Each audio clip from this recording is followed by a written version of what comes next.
Have you ever felt the sting of losing $20 way more than the joy of finding 20? That's not just you being weird. It's a cognitive bias called loss aversion. Psychologically, the pain of losing something feels about twice as powerful as the pleasure of gaining the exact same thing. This simple quirk in our brain's wiring can lead us to make some pretty irrational decisions, like holding onto a failing stock for way too long. Selling it would mean admitting a loss. So why do our brains play these tricks on us? It all comes down to heuristics. Think of heuristics as mental shortcuts. Rules of thumb that our brain uses to make quick judgments and solve problems efficiently. Instead of spending ages analyzing every single detail of a situation, heuristics allow us to make a decision and move on. They're incredibly useful most of the time, especially when you need to act fast. But, and it's a big but, they can also lead us down a path of predictable errors. Let's dive into a classic example, the conjunction fallacy. Imagine a person named Linda. She's 31, single, outspoken, and very bright. She majored in philosophy, and as a student, she was deeply concerned with issues of discrimination and social justice, and also participated in anti-nuclear demonstrations. Which is more problem. 1. Linda is a bank teller. Or 2. Linda is a bank teller and is active in the feminist movement. Most people instinctively choose the second option. It just feels more right, doesn't it? The description of Linda seems to fit so well with the image of a feminist, but logically that's impossible. The probability of two events happening together being a bank teller, feminists can't never be greater than the probability of just one of those events happening being a bank teller. The group of all bank tellers includes those who are feminists and those who are not. So, the first option is, by definition, more probable. Our brains get tricked because the specific detailed story seems more plausible than the general, less descriptive one. That's the conjunction fallacy in action. Here's another one you've definitely encountered, the anchoring effect. Let's say you're shopping for a new jacket. The first one you see has a price tag of $1,200. You think, wow, that's way too expensive. Then you see a similar jacket for $300. Suddenly, $300 seems like a fantastic deal, right? You might even buy it without a second thought.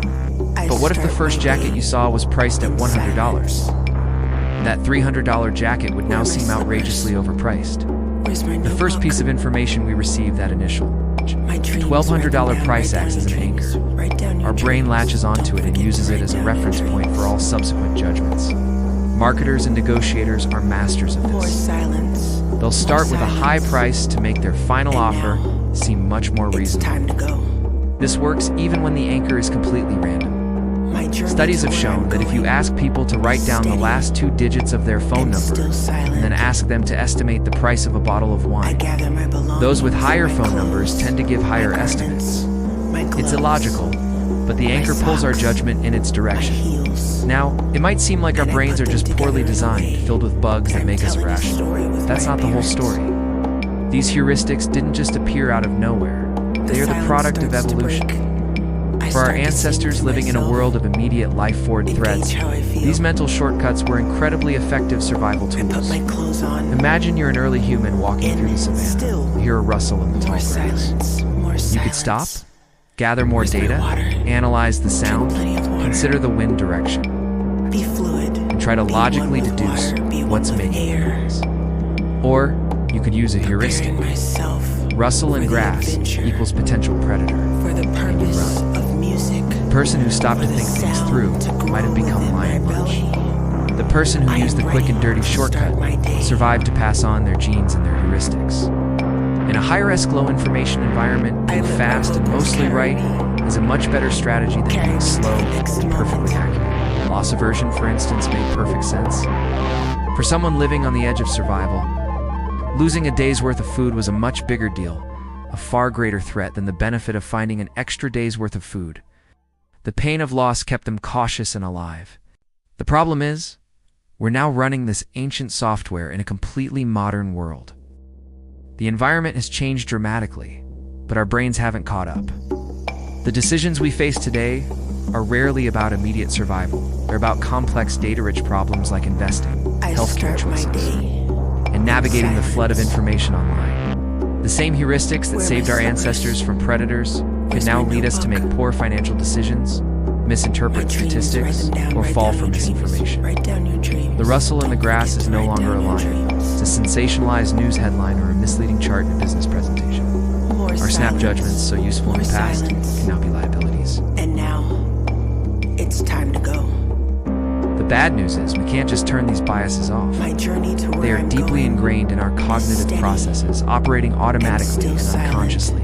Trying to eliminate them I entirely is gather like my trying to stop belongings yourself and my from thinking. clothes, It's not my going to happen. garments, my But here's the good gloves, news. We can my learn to socks, recognize them. my The first step to heels, overcoming a cognitive and I bias put is them awareness. together in a way By understanding that how I'm these telling mental a story shortcuts with work, my we appearance. can spot them in action, both in ourselves and in others. When you're faced with a silence big starts to decision, break. especially one involving start to numbers, sing to probabilities, or a lot of Engage how I complex feel. details, it's a signal to slow down. I put my clothes on. Ask yourself critical questions. And still, Am I feeling the pull more of loss silence, aversion? more silence. Am I holding on to this just because Where's I don't my want to water? accept a loss? Is my judgment being swayed by an initial piece of information, Be fluid. an anchor?